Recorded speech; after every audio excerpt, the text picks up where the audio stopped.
ಕುಲಕೀನ ನಲ್ಲ ಕೇಳಣ್ಣ ಮಾತ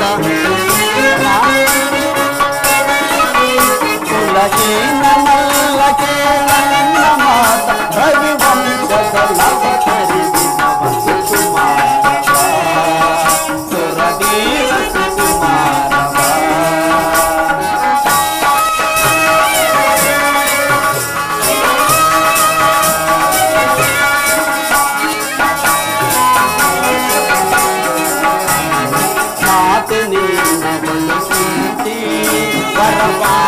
ವರಪಾಂಡವರಾಜನನಿ ಮಾತೆ ನಿನ್ನವಳು ವರಪಾಂಡವರಾಜನನಿ ದರೆಯ ಬೆಳಗುವ ರವಿಯ ಕರುಣದಿ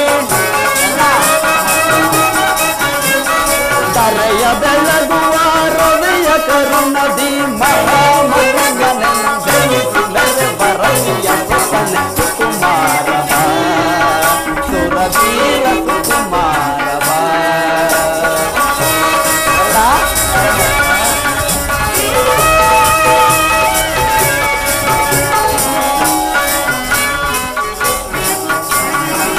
ಕಳವಳಬೇಕಕ್ಕೆ ಮನದ ಚಿಂತೆ ತೊರೆ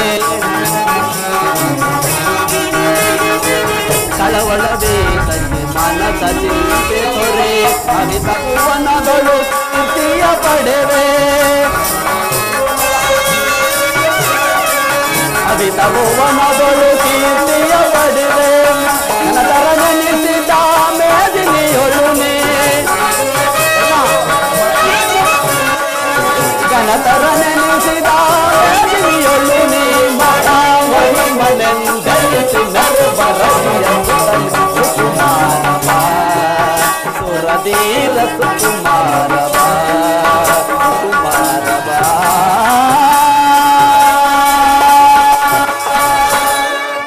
ಕರ್ಣ ರಾಜಾದಿ ರಾಜನ ಹಸ್ತಿನಾವತಿಯ ದಿವ್ಯ ರತ್ನ ಸಿಂಹಾಸನವನ್ನು ಹೇರಿ ರಾಜ್ಯಭಾರ ಮಾಡಬೇಕಾಗಿದ್ದ ನೀನು ಈ ರೀತಿ ಪರ ಸೇವೆಯಲ್ಲಿ ಕೈಕಟ್ಟಿ ಕುಳಿತಿರುವೆಯಲ್ಲ ಕರ್ಣ, ನನ್ನ ಮಾತನ್ನು ಸತ್ಯವೆಂದು ನಂಬು. ಇದೇನು ಪರಮಾತ್ಮ, ತಾವು ಹೇಳುತ್ತಿರುವ ಮಾತುಗಳೆಲ್ಲ ಆಶ್ಚರ್ಯಕರವಾಗಿರೋದಲ್ಲ. ಓಹೋ, ಮರೆತಿದ್ದೇನು. ಇದು ಯುದ್ಧದ ಸಮಯ. ನೀನೆಂತಿದ್ದರೂ ಪಾಂಡವರ ಪಕ್ಷಪಾತಿ. ಅವರ ತಲೆಗಳನ್ನು ಕಾಯಲು ನನ್ನನ್ನು ಈ ರೀತಿ ವಂಚಿಸುತ್ತಿರುವೆಯಾ ದೇವ? ಕರ್ಣ, ರಾಜಾದಿ ರಾಜನಿಸಿ ಹಸ್ತಿನಾವತಿಯ ರತ್ನ ಸಿಂಹಾಸನವನ್ನು ಹೇರಿ ರಾಜ್ಯಭಾರ ಮಾಡಬೇಕಾಗಿದ್ದ ನೀನು ಈ ರೀತಿ ಪರ ಸೇವೆಯಲ್ಲಿ ಕೈಕಟ್ಟಿ ಕುಳಿತಿರುವೆಯಲ್ಲ, ನನ್ನ ಮಾತನ್ನು ಸತ್ಯವೆಂದು ನಂಬು. ಸತ್ಯವೆಂದು ನಂಬಲೇ? ಸತ್ಯವೆಂದು ನಂಬಲು ಅಂತಹ ಸಹಜವಾದ ಆಧಾರಗಳವೇನಿರುವವು ದೇವ? ಏಕಿಲ್ಲ. ನಿನ್ನ ತಾಯಿಯಾದ ಕುಂತಿದೇವಿಯು ತಾನು ಕನ್ನಿಕಾವಸ್ಥೆಯಲ್ಲಿದ್ದಾಗ ದೂರ್ವಾಸ ಮಹಾಮುನಿಗಳ ಸೇವೆಯನ್ನು ನಿಷ್ಠೆಯಿಂದ ಮಾಡಿದ್ದಕ್ಕಾಗಿ ಮುನಿಗಳು ಪ್ರಸನ್ನರಾಗಿ 5 ಮಂತ್ರಗಳನ್ನು ಉಪದೇಶಿಸಿದರು. ಮುನಿಯ ಮಂತ್ರದ ಮಹತ್ವವನ್ನು ಅರಿಯಲು ಕಾತುರಳಾದ ನಿನ್ನ ತಾಯಿಯು ನಿನ್ನನ್ನು ಮೊದಲನೇ ಮಂತ್ರವಾದ ಸೂರ್ಯ ಮಂತ್ರವನ್ನು ಜಪಿಸಲು ಆಗ ನೀನು ಜನಿಸಿದೆ. ಕನ್ಯೆಯಾಗಿ ಕಲ್ಯಾಣವಾಗದೆ ಕಂದನನ್ನು ಹಡಿದನೆಂಬ ಧರ್ಮನಿಂದನೆಗೆ ಒಳಗಾಗ ನಿನ್ನನ್ನು ಗಂಗಾ ನದಿಯಲ್ಲಿ ತೇಲಿಬಿಟ್ಟಳು. ನಂತರ ನಿನ್ನನ್ನು ಸೂತರು ಸಾಕಿದರು. ಕರ್ಣ, ಈಗಲೂ ಕಾಲ ಮಿಂಚಿಲ್ಲ. ನನ್ನ ಸಂಗಡ ಬಾ. ಕೌರವರನ್ನು ಪಾಂಡವರನ್ನು ಪಾದ ಮೇಲೆ ಕೆಡುವೆನು. ಅವರಿಂದಲೂ ಸಾಮಂತ ರಾಜರಿಂದಲೂ ಓಲೈಸಿಕೊಂಡು ರತ್ನ ಸಿಂಹಾಸನ ಏರಿ ರಾಜ್ಯಭಾರ ಮಾಡುವೆಯಂತೆ. ಬಾ ಕರ್ಣ, ಬಾ. ನನ್ನ ಭಾಗ್ಯದ ದುರ್ವಿಧಿಯೇ, ಏತಕ್ಕೋಸ್ಕರ ನನ್ನನ್ನು ಇಷ್ಟೊಂದು ವಿಧ ವಿಧ ರೀತಿ ಕಾಡುತ್ತಿರುವೆ ದೇವಾ. ಶೋಧನೆ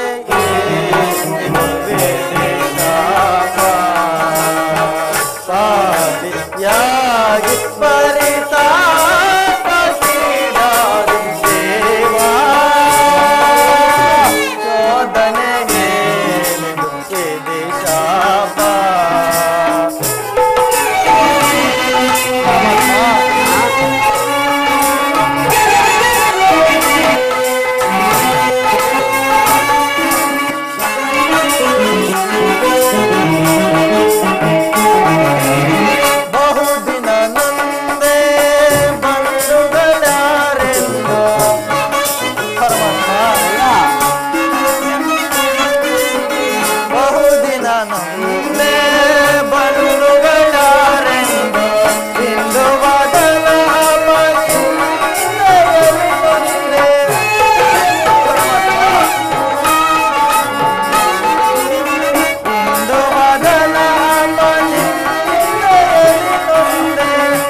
ಅಂತರವರಿತು ಜನುಮದಾತೆಯ ನಿರ್ದಯವರಿತು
ಒಂದು ಕಡೆ ಆಧರಿಸಿ ಆಶ್ರಯ ನೀಡಿದೆ ನನ್ನ ಸ್ವಾಮಿ ಕೌರವೇಶ್ವರ, ಮತ್ತೊಂದು ಕಡೆ ಸೋದರ ವಾತ್ಸಲ್ಯವೆಂಬ ಪಾಶವನ್ನು ನನ್ನ ಕೊರಳಿಗೆ ಸುತ್ತಿರೋ ನನ್ನ ಪಾಂಡವರು. ಇದರಲ್ಲಿ ಯಾರನ್ನು ತ್ಯಜಿಸಲಿ, ಯಾರನ್ನು ಆಶ್ರಯಿಸಲಿ ದಿಕ್ಕೆ ತೋರದಂತಾಯ್ತಲ್ಲ ಪರಮಾತ್ಮ. ಮನಸ್ಥೈರ್ಯವನ್ನು ನಾಶ ಮಾಡಿಕೊಳ್ಳಬೇಡ ಕರ್ಣ. ನಿಮ್ಮ ಜನ್ಮ ವೃತ್ತಾಂತವನ್ನು ತಿಳಿಸಿ ನಿನ್ನ ದುರ್ಸ್ಥಿತಿ ಕಳಂಕಗಳಿಂದ ಉದ್ಧಾರ ಮಾಡಿದ್ದೇನೆ. ಇನ್ನು ಮುಂದೆ ಯಾರನ್ನು ಆಶ್ರಯಿಸಬೇಕು, ಯಾರನ್ನು ತ್ಯಜಿಸಬೇಕು ನೀನೇ ನಿರ್ಧಾರ ಮಾಡು ಕರ್ಣ. ಪರಮಾತ್ಮ, ಹಾಗಾದರೆ ತಾವು ಹೇಳುತ್ತಿರುವ ಮಾತುಗಳೇ ಸತ್ಯವೇ ಆಗಿದ್ದ ಪಕ್ಷದಲ್ಲಿ ಆ ಭೀಮಾರ್ಜುನರು ನನ್ನನ್ನು ಕಂಡಾಗಲಲ್ಲ, ಹೇ ಸೂತ, ಹೀನು ಕಲದನ್ನು ಹೀಯಾಳಿಸುತ್ತಲೇ ಇರುವರಲ್ಲ, ಅವರಿಗೆ ನಾನಿಂತವನೆಂಬ ವಿಚಾರವು ತಿಳಿಯದೇ ದೇವ? ತಿಳಿಯದು ಕರ್ಣ. ನಿನ್ನ ವಿಚಾರವು ಪಾಂಡವರಿಗಂತಿರಲಿ, ನಿನ್ನ ತಾಯಿಯಾದ ಕುಂತಿದೇವಿಗೂ ಸಹ ತಿಳಿಯದು. ನಿನ್ನ ತಾಯಿಯು ನಿನ್ನನ್ನು ನೋಡಿದಾಗಲೆಲ್ಲ ದೇವ ಈ ಕರ್ಣನ್ಯಾರು ಎಂದು ಪದೇ ಪದೇ ನನ್ನನ್ನು ಕೇಳುತ್ತಿದ್ದಳು. ಈಗ ತಾನೇ ನಿನ್ನ ಜನ್ಮ ವೃತ್ತಾಂತವನ್ನು ತಿಳಿಸಿ ಬಂದಿರುವೆನು. ಆಕೆಯು ನಿನ್ನ ನೋಡಲು ಸಂತೋಷದಿಂದ ಗಂಗಾ ತೀರಕ್ಕೆ ಬರುವಳು. ಆಕೆಯ ಮನಸ್ಸನ್ನು ನೋಯಿಸಬೇಡ ಕರ್ಣ, ಸಂತೋಷಪಡಿಸು. ನಾನು ಬಂದು ಬಹಳ ವೇಳೆಯಾಯಿತು, ನಾನಿನ್ನು ಬರಲಿ ಕರ್ಣ. ಆಗಬಹುದು ಪರಮಾತ್ಮ. ಪರಮಾತ್ಮನೆಂದಿಗೂ ಅಸತ್ಯವನ್ನು ನುಡಿಯತಕ್ಕವನಲ್ಲ. ಧರ್ಮವೇ ತನ್ನ ಉಸಿರು ಎಂದು ನಂಬಿರುವ ಧರ್ಮರಾಯನು ನನ್ನ ಸಹೋದರನೇ. 1000 ಆನೆಗಳ ಬಲವುಳ್ಳ ರುದ್ರಾಂಶ ಸಂಭೂತನಾದ ಭೀಮಸೇನನು ನನ್ನ ಸಹೋದರನೇ. ತೇಜೋಮಯ ಮೂರ್ತಿಗಳಾದ ನಕುಲ ಸಹದೇವರು ನನ್ನ ಅನುಜಾತರೇ. ಪಾಂಡುರಾಜ, ಕುಂತಿ ದೇವಿ, ಮಾದ್ರಿ ದೇವರು ನನ್ನ ಜನನಿ ಜನಕರೇ. ಪರಶಿವನೊಡನೆ ಸರಿಸಮನಾಗಿ ಹೋರಾಡಿ ಪಾಶುಪದಾಸ್ತ್ರವನ್ನು ಪಡೆದು ದಶ ದಿಕ್ಕುಗಳಲ್ಲಿ ದಶನಾಮಾಂಕಿತಗಳಿಂದ ಕೂಡಿ ಯಾರೊಡನೆ ಯುದ್ಧಕ್ಕೆ ನಿಂತರೂ ಅಪಜಯನು ಹೊಂದದ ಆ ನನ್ನ ಪರಮ ವೈರಿ ಎನಿಸಿದ ಆ ಅರ್ಜುನನು ನನ್ನ ಸಹೋದರನೇ. ಅಯ್ಯೋ ಅರ್ಜುನ, ನಿನ್ನನ್ನು ಕೊಲ್ಲುವುದಾಗಿ ನಾನು ಶಪಥ ಮಾಡಿರೋನಲ್ಲ. ನಿನ್ನ ಶಿರಸ್ಸು ಭೂಮಿಯ ಮೇಲೆ ಬಿದ್ದು ರಕ್ತದ ಮಡಿಲಲ್ಲಿ ಕೊಚ್ಚಿಕೊಂಡು ಹೋಗುವುದನ್ನು ಈ ಪಾಪಿ ಕಣ್ಣುಗಳಿಂದ ಹೇಗೆ ನೋಡಲಿ? ನನ್ನ ಯಾವ ಪಾಪದ ಫಲಕ್ಕಾಗಿ ಸೂತನೆಂಬ ಆವೃತ್ತಕ್ಕೆ ಸಿಲುಕಿ ಚಿಕ್ಕದಾದ ದೇಹಕ್ಕೆ ಅಪಾರವಾದ ಬೆಂಕಿಯನ್ನು ಕುಮ್ಮಿಕೊಂಡು ಬಾಳುತ್ತಿದ್ದ ನಾನು ಬಂಧು ವರ್ಗದವರು ಯಾರೆಂದು ತಿಳಿಯದೆ ವ್ಯಥೆ ಪಡುತ್ತಿದ್ದಾಗ ಬಂಧು ವರ್ಗದವರು ಇಂಥವರೇ ಎಂದು ತಿಳಿದ ಬಳಿಕ ನನ್ನ ಮನಸ್ಸಿಗೆ ಅದಂತಹ ಉಭಯ ಸಂಕಟ ಪ್ರಾಪ್ತಿಯಾಯಿತು. ಅಯ್ಯೋ ಪಾಪಿಕರ್ಣ, ಪಾಂಡುಪುತ್ರನಾಗಿ ಜನ್ಮಿಸಿ ಪಾಂಡುಕುಮಾರರನ್ನೇ ಕೊಲ್ಲಲು ನಿಂತಿರವೇ ಅಲ್ಲ. ಕೊಲ್ಲಲೇ ದುರದಳ ತಮ್ಮಂದಿರಂ ನಾ ಕೊಲ್ಲುವುದೇ ಕೊಲದಾಂಬಿಟ್ಟಡೆ ಕೌರವೇಂದ್ರನ್ ಈ ದರೆಯೋಳ್ ಸಂಪತ್ತಿನಿನ್ ಬಾಳ್ವೆನೆ ಛಲದಿನ್ ಪಾರ್ಥನ ರುಂಡವಂ ತೆಗೆದು. ಅಯ್ಯೋ ಅರ್ಜುನ, ಛಲದಿನ್ ಪಾರ್ಥನ ರುಂಡವಂ ತೆಗೆದು ಮತ್ಸ್ವಾಮಿಗೆ ಮಮ ಸ್ವಾಮಿಗೆ ಆನಂದವಂ ಸಹಿಸಲ್ಕಾಗದೆ ಪಾರ್ಥನ ಘೋರ ಚರಕೆ ನಾನ್ ತುತ್ತಾಗಲೇ.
ಭೂಮಿಯ ಸ್ವಜನರಿಂದ ಪರಿಧಿಸಲ್ಪಟ್ಟೆನು.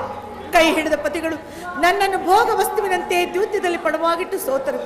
ಹಸ್ತಿನಾವತಿಯ ರಾಜಸಭೆಯಲ್ಲಿ ಸರ್ವರ ಸಮಕ್ಷಮದಲ್ಲಿ ದುಶ್ಯಾಸನನಿಂದ ಅಪಮಾನಿತಳಾದೆನು. ರಾಜನಗರವನ್ನು ತ್ಯಾಗ ಮಾಡಿ ಅನಾಥ ಭಿಕ್ಷುಕಿಯಂತೆ ಕಾಡಿಂದ ಕಾಡಿಗೆ ಅಲೆದದ್ದಾಯಿತು. ಕದ್ದ ಕಳ್ಳನಂತೆ ತಲೆಮರೆಸಿಕೊಂಡು ಕೀಚಕನ ಭಂಗವನ್ನು ಸಹಿಸಿದೆನು. ಕೊನೆಗೆ 2 ದಿನಗಳಾದರೂ ಸುಖವಾಗಿರೋಣವೆಂದರೆ ಹೆಜ್ಜೆ ಹೆಜ್ಜೆಗೂ ಅಪಮಾನವೇ. ವಿಧಾತ, ಈ ದ್ರೌಪದಿಯ ಹಣೆಯಲ್ಲಿ ಇನ್ನೂ ಏನೇನು ಬರೆದಿರುವೆ ದೇವಾ, ಏನೇನು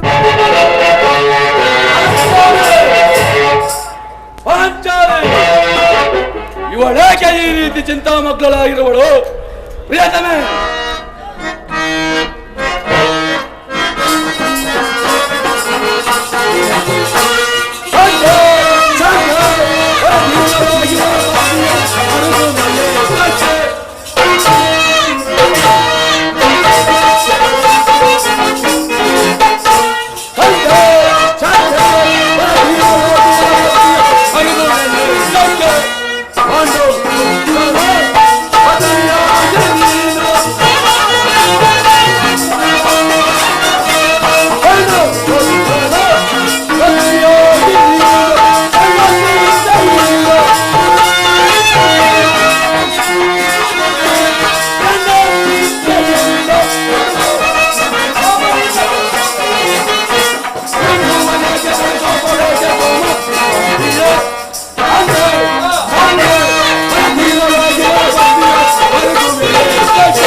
ನಿಷ್ಕಾರಣವಾಗಿ ಹೇಳುತ್ತಿರುವೆ ಎಲ್ಲ ಕಾರಣವೇನು?